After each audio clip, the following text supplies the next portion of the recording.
If there was warmth at NATO headquarters on Thursday, it's probably because the mood could barely be more frosty. The new US Defense Secretary Pete Hegseth attended a summit in Brussels of the alliance's defense ministers, meeting NATO Secretary-General Mark Rutte for the first time. Since Donald Trump moved into the White House, his bold promises to end the war in Ukraine have been a hot topic among NATO chiefs. Now he's spoken to both Moscow and Kiev directly. These negotiations are led by President Trump. Everything is on the table.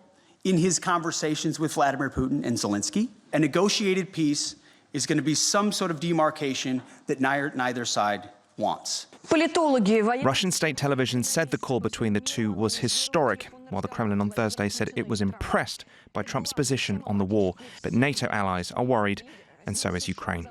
Foreign Minister Andrei Sybiha said both Kiev and Europe must be included in future talks. We have to make sure that when talks start, Ukraine is in the best possible position.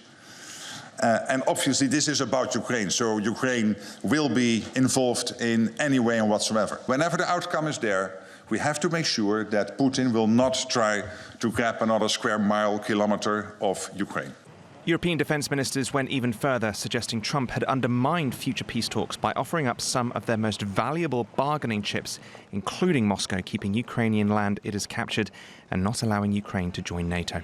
The Trump administration has already made public concessions to Putin before negotiations have even begun.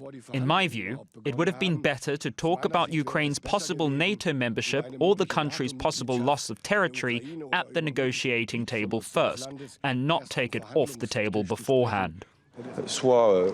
Either we are within the parameters for discussion that will really enable us to bring peace through strength, or on the contrary, it will be peace through weakness. And peace through weakness, unfortunately, could lead to dramatic security situations, or even the eventual widening of the conflict. Trump has insisted NATO membership for Ukraine is out of the question, but other members, including Sweden, said it's not necessarily off the table. The hope for many will be that the war in Ukraine may soon be coming to an end, but that end may in turn introduce a new beginning of further insecurity in Europe. Joel Flynn, TRT World.